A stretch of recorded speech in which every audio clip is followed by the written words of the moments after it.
সকলোলৈ নমস্কাৰ জনাই নতুন প্ৰভাত চেনেলৰ এটা নতুন ভিডিঅ' আৰম্ভ কৰিছোঁ।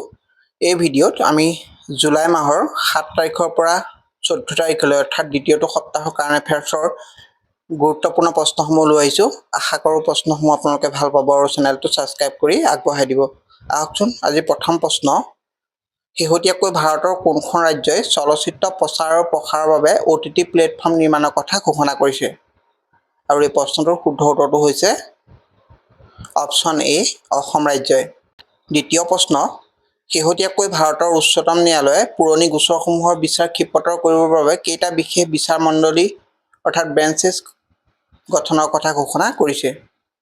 আৰু এই প্ৰশ্নটোৰ শুদ্ধ উত্তৰটো হৈছে অপশ্যন বি 4টা। তৃতীয় প্ৰশ্ন, স্পেইনৰ চুপমাৰ্ক গ্ৰুপে ছেমিকণ্ডাক্টৰ ক্ষেত্ৰত 2 বিলিয়ন বিনিয়োগ কৰিবৰ বাবে কোনখন ৰাজ্য চৰকাৰৰ লগত চুক্তিবদ্ধ হৈছে? আৰু এই প্ৰশ্নটোৰ শুদ্ধ উত্তৰটো হৈছে অপশ্যন চি মধ্যপ্ৰদেশ ৰাজ্যৰ সৈতে।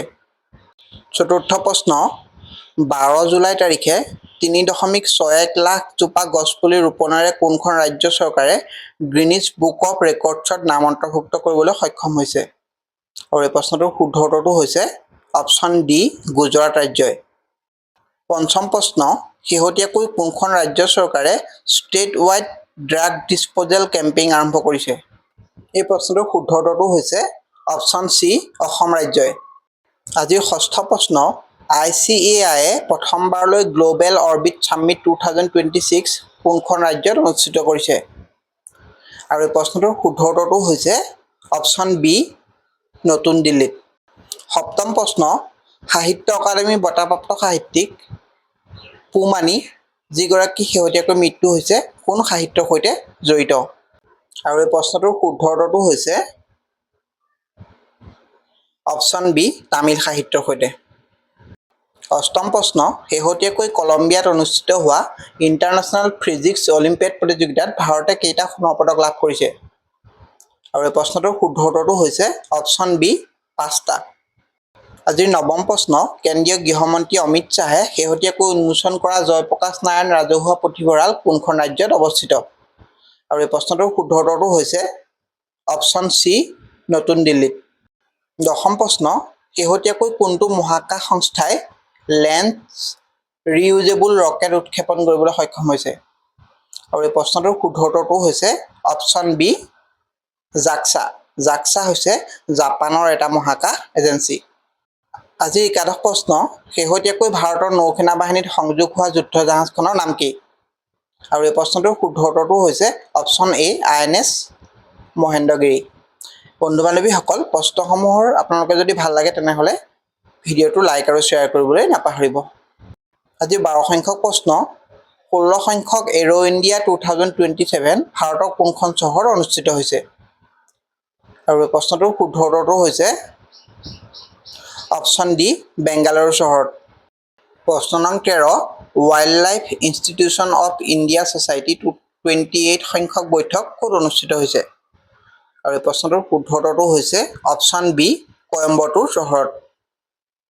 আজিৰ 14 সংখ্যক প্ৰশ্ন, শেহতীয়াকৈ জাৰি কৰা 2023-24 বৰ্ষৰ ভাৰতৰ হায়াৰ এডুকেশ্যন GER-ত কোনখন ৰাজ্যই শীৰ্ষস্থান লাভ কৰিছে? আৰু এই প্ৰশ্নটোৰ শুদ্ধ উত্তৰটো হৈছে অপশ্যন চি তামিলনাডু ৰাজ্যই।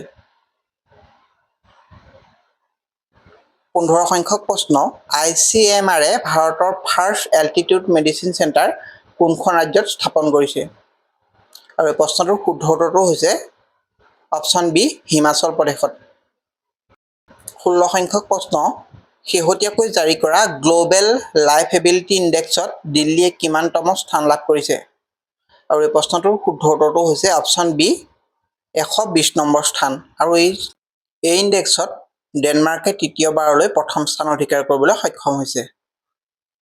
আজিৰ 17 সংখ্যক প্ৰশ্ন, শেহতীয়াকৈ ভাৰতৰ কোনটো সংস্থাই পিনাকা LRGR ৰকেট পৰীক্ষণ কৰিবলৈ সক্ষম হৈছে? আৰু এই প্ৰশ্নটোৰ শুদ্ধ উত্তৰটো হৈছে অপশ্যন চি DRDO। 18 সংখ্যক প্ৰশ্ন, ভাৰতৰ 98 সংখ্যক গ্ৰেণ্ড মাষ্টাৰ হিচাপে পৰিগণিত হোৱা S ৱাৰ্ড কোনখন ৰাজ্যৰ সৈতে জড়িত? আৰু এই প্ৰশ্নটোৰ শুদ্ধ উত্তৰটো হৈছে অপশ্যন বি তামিলনাডু ৰাজ্য।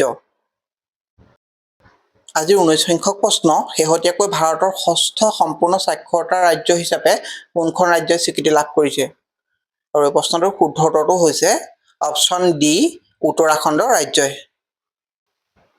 আজিৰ এই ভিডিঅ'ৰ শেষৰটো প্ৰশ্ন শেহতীয়াকৈ কোনখন ৰাজ্য চৰকাৰে প্ৰসৱকালীন সময়ত যত্নৰ বাবে ফেটাৰনিটি লিভ প্ৰদানৰ কথা ঘোষণা কৰিছে আৰু এই প্ৰশ্নটোৰ উত্তৰ আপোনালোকে কমেণ্ট বক্সত আগবঢ়াব বুলি আশা কৰিলোঁ বন্ধু বান্ধৱীসকল আজিৰ এই ভিডিঅ'টোত আমি জুলাই মাহৰ দ্বিতীয় সপ্তাহৰ অতিকৈ গুৰুত্বপূৰ্ণ 20টা প্ৰশ্ন আমি আলোচনা কৰিলোঁ আৰু এই প্ৰশ্নসমূহ যদি আপোনালোকৰ ভাল লাগিছে তেনেহ'লে আপোনালোকে অনুগ্ৰহ কৰি চেনেলটো ছাবস্ক্ৰাইব কৰি থ'ব আৰু এই ধৰণৰ ভিডিঅ'সমূহ লাভ কৰিবলৈ চেনেলটো ভিজিট কৰিবলৈ নাপাহৰিব আজিৰ ভিডিঅ'টোত ইমানে আছিল ধন্যবাদ